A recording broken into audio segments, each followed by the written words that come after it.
ఆ పిచ్చి రాజుకి నాగవల్లి అసలైన క్యారెక్టర్ గురించి ఏం తెలుసు? ఏమంటున్నారు? తన క్యారెక్టర్ గురించి మీకేమి తెలుసు? రామనాథమే కాకుండా దానికి ఎంతో మంది ప్రేమికులు ఉన్నారంట. అందర్నీ ఒకేసారి సంతోషపరుస్తూ ఉండేదట. అంతేకాదు, ప్రతిరోజు దానికి ఎవరో ఒకరు కావాల్సిందే. రాజు లేకపోతే మంత్రి, సేవకుడు లేకపోతే సైనికుడు. ఒక్క మాటలో చెప్పాలి అంటే నాగవల్లి ఒక కామ పిశాచి. షీఈస్ ఎ నింఫోమానియాక్, ఒక వ్యభిచారి.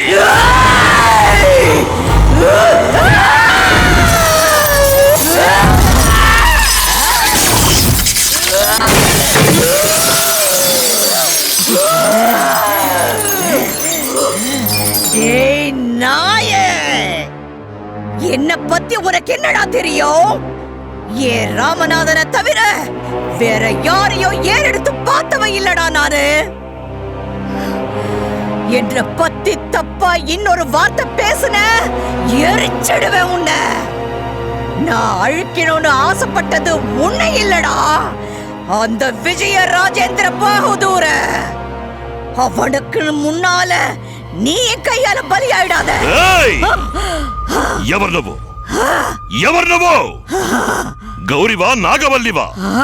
చెప్పు చెప్పు.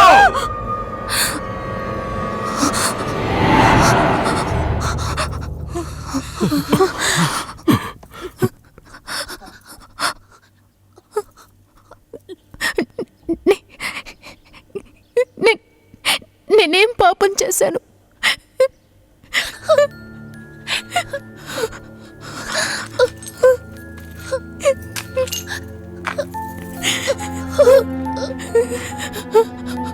వద్దు, నువ్వు నాకొద్దు. నా నుంచి వెళ్ళిపో. పో, వెళ్ళిపో. నా నుంచి వెళ్ళిపో. నువ్వంటే నాకు అసహ్యం.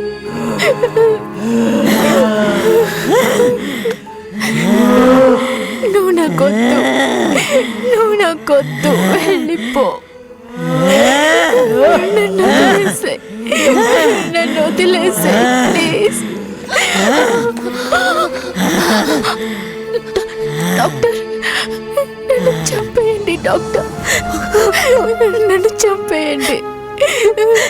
లేకపోతే నేను ఎవరినైనా చంపేస్తాను. Doctor please please.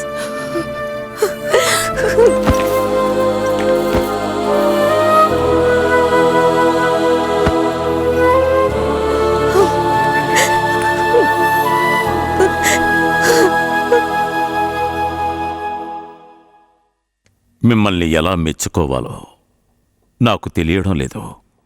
ఆ నాగవల్లి వల్ల సమస్యకు గురైంది గౌరీయే అని మీరెలా కనిపెట్టారు? ఆ రోజు మీ వస్తువులన్నీ కాలిపోయి మీరు ఇంటి బయట అరుస్తున్నప్పుడు ఇంట్లో ఉన్న వాళ్ళందరూ బయటికొచ్చారు. కానీ గౌరీ రాలేదు. దాన్ని నేను గమనించాను. ఒకరోజు రాత్రి నా బెస్ట్ ఫ్రెండ్ కైలాష్ ఇంట్లో విన్నానే గజ్జల శబ్దం. అదే గజ్జల శబ్దం ఎవరో పాడుతున్నట్టుగాను డాన్స్ చేస్తున్నట్టుగాను అవుట్ హౌస్ నుంచి వినిపించింది. నేను అక్కడికి వెళ్ళాను. అక్కడ ఇంకో నాగవల్లి పెయింటింగ్ చూశాను. ఒక నాగవల్లి పెయింటింగ్ ఈ ఇంటికి బహుమతిగా వచ్చింది. కానీ ఇంకో నాగవల్లి పెయింటింగ్ ఎక్కడి నుంచి వచ్చింది? అనుమానం వచ్చి లోపలికి వెళ్ళాను. ఎవరో నా మీద ఏదో విసిరేశారు. దాని నుంచి తప్పించుకునే ప్రయత్నంలో స్లిప్ అయి కింద పడ్డాను. అక్కడే ఉన్న సరస్వతి నన్ను చూసి భయపడి బిగ్గరగా అరిచింది. అదే సమయంలో ఎవరో గజ్జలు కట్టుకుని పరిగెత్తిన శబ్దం వినిపించింది. దీన్ని ఎలా కనిపెట్టాలా అని నేను ఆలోచిస్తున్నప్పుడే మీరు సరస్వతిని ఆలయానికి తీసుకురమ్మని చెప్పారు. రేపు ఉదయం సరస్వతిని అమ్మవారి ఆలయానికి తీసుకురండి. తన శరీరంలో నాగవల్లి ఉందనేది నేను నిరూపిస్తాను. సరస్వతిని తీసుకొచ్చేటప్పుడు ఇంట్లో వాళ్ళందరూ కలిసి ఆమెను బలవంతంగా ఈడ్చుకొచ్చారు. కానీ అక్కడి నుంచి తీసుకువెళ్ళేటప్పుడు గౌరి ఒక్కతే సర్వసాధారణంగా ఒంటి చేత్తో లాక్కు వెళ్ళింది. అది చూసి నాకు ఆశ్చర్యం వేసింది. దాన్ని కనిపెట్టడం కోసమే ఆ రోజు రాత్రి నేను గౌరీ గదికి వెళ్ళాను. ఏంటి డాక్టర్, చాలా టెన్షన్గా ఉన్నారేంటి? టెన్షన్ లేకుండా ఉంటుందా? నేను ఎన్నోసార్లు సిద్ధాంత గారికి చెప్పి చూశాను, సరస్వతి శరీరంలో నాగవల్లి లేదు అని. ఆయన నా మాట నమ్మడం లేదే.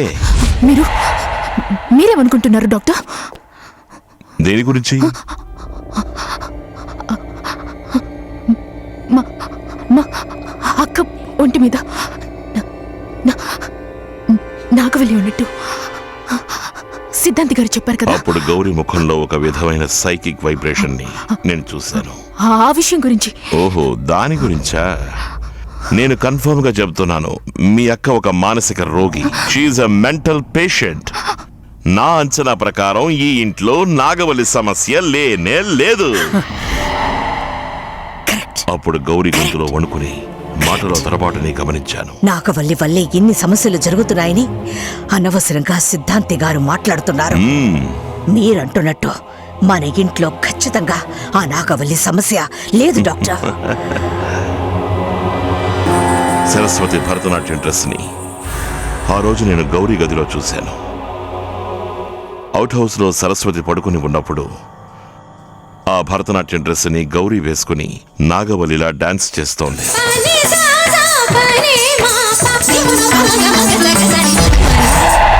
అవుట్ హౌస్ లో డాన్స్ చేసేది సరస్వతి అని మీరు అనుకున్నారు, కానీ అక్కడ నిజంగా డాన్స్ చేస్తున్నది గౌరీని. గౌరీది రీసెర్చ్ మైండ్ గనుక తను లైబ్రరీకి వెళ్ళి ఆ రాజు గురించి అన్ని విషయాలు చదివి తెలుసుకుంది. నేను మొదటిసారి ఇంటికి వచ్చినప్పుడు నాకు తెలిసి కూడా ఈ ఇంట్లో నాగవల్లి సమస్య లేదు అని చెప్పాను. అందుకనే నాగవల్లి దృష్టి నా మీద పడలేదు. ఈ ఇంట్లో నాగవల్లి సమస్య ఉంది అని మీరు చెప్పడం వల్లే రెండు సార్లు మీ మీద హత్యా ప్రయత్నం జరిగింది. అలా అయితే ఆ రోజు మీ మీద దాడి చేయడానికి వచ్చారే, వాళ్ళెవరు? వచ్చిన వాళ్ళు మనుషులే, కానీ పంపించినవాడు ఎవరో ఒక మహానుభావుడు. గౌరీది రీసెర్చ్ మైండ్ అవ్వడం వల్ల ఆమె లైబ్రరీకి వెళ్ళి ఆ రాజు గురించి అన్నీ తెలుసుకున్న తరువాత లెడ్జర్లో ఆమె ఇద్దరి పేర్లతో సైన్ చేసింది. ఇద్దరి పేర్లతోనే? అవును సిద్ధాంతి గారు. పుస్తకాన్ని తీసుకునేటప్పుడు గౌరీ అని సంతకం చేసింది. పుస్తకాన్ని తిరిగి ఇచ్చేటప్పుడు నాగవల్లి అని సంతకం చేసింది. పుస్తకం చదివేటప్పుడు గౌరీగా చదువుతుంది. చదవగా నాగవల్లిగా మారిపోయింది. ఆ రాజు నాగవల్లిని ఎన్ని చిత్రహింసలు పెట్టాడు అన్నది గౌరీ పుస్తకం చదివి తెలుసుకుంది. నాగవల్లి రామనాథన్ల గురించి ఎక్కువగా తెలుసుకోవాలనే గౌరీ తమిళనాడులో ఉన్న నాగవల్లి ఇంటికి వెళ్ళింది.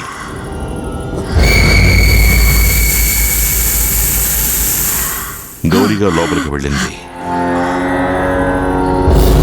తిరిగి వచ్చేటప్పుడు నాగవల్లి పెయింటింగ్తో పూర్తి నాగవల్లిగా మారి వచ్చింది. అవుట్ హౌస్ లో ఆ పెయింటింగ్ ముందే ఇప్పుడు గౌరీ డాన్స్ చేస్తూనే ఉంది. ఆ రోజు నిశ్చితార్థానికి వచ్చిన వరుడు భయంతో పారిపోయాడు. ఎందుకని నేను నేరుగా అతని దగ్గరికే వెళ్ళి అడిగితే, ఆ రోజు ఆ ఇంట్లో జరిగిన సంఘటనని నేను ఇప్పటికీ మర్చిపోలేను. ఆ రోజు నేను మేడ మీద ఉండగా, டேய், உனக்கு நான் வேணுமாடா? நீ என்ன கல்யாணம் பண்ணிக்குவியா? நான் யாரோ தெரியுமா? நாகவல்லிடா, நாகவல்லி. இன்னும் என்ன கல்யாணம் பண்ணிக்கணும்னு நினைச்சினா உன்னை கொலை பண்ணிடுவேன். மரியாதையா இந்த இடத்தை விட்டு போயிடு. పో! గౌరీ ఉన్నట్టుండి ఇంకో వ్యక్తిలా మారడం చూశాను. గౌరీ ఏమీ తెలియనట్టు మేడ దిగొచ్చి కిందన కూర్చుంది.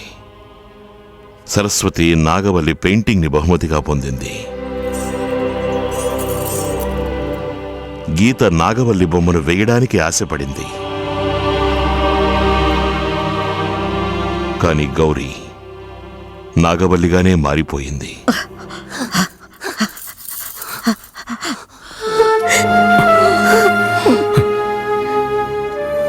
ఒక కూతురికి మంచి జరిగిందని సంతోషపడే లోపు ఇంకో కూతురికి ఇలా జరిగిందేమిటి డాక్టర్? మీరేం పాపం చేశాం? పిచ్చిదైపోయిన నా పెద్ద కూతురు సరస్వతిని మీరే బాగు చేశారు. కానీ ఇప్పుడు గౌరిని ఎలా కాపాడతారు డాక్టర్ గారు? భయపడకండి, సరస్వతిని ఈయన బాగు చేశారు, గౌరిని నేను కాపాడుతాను. అయితే ఆ రాజుని ఇక్కడికే తీసుకొస్తారా? నేను పూజను ఇక్కడ జరిపించను. ఆ రాజున్న చోటుకే వెళ్ళి అక్కడ జరిపిస్తాను. రేపు పూజలో ఆ నాగవల్లిని గౌరి నుంచి తరిమేస్తాను. మీరనుకుంటున్నట్టుగా ఆ రాజుని అంత సులభంగా నాశనం చేయలేం సిద్ధాంతి గారు. అది చేయడానికి మీరున్నారుగా.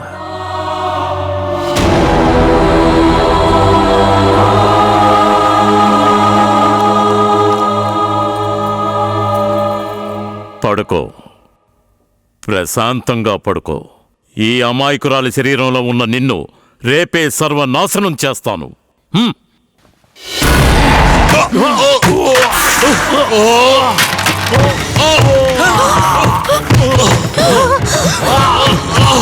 సిద్ధాంత్ గారు,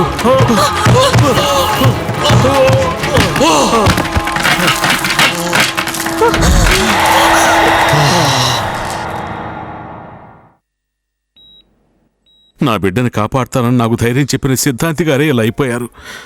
ఇక నాగవల్లి బారి నుంచి మా గౌరిని ఎవరు కాపాడతారు?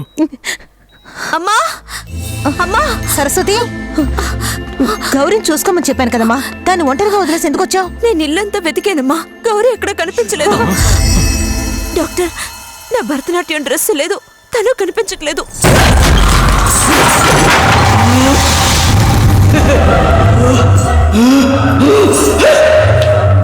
ఆ రాజు ఉన్న చోటు తెలిసిపోయింది కదా, ఖచ్చితంగా అక్కడికే వెళ్ళుంటుంది.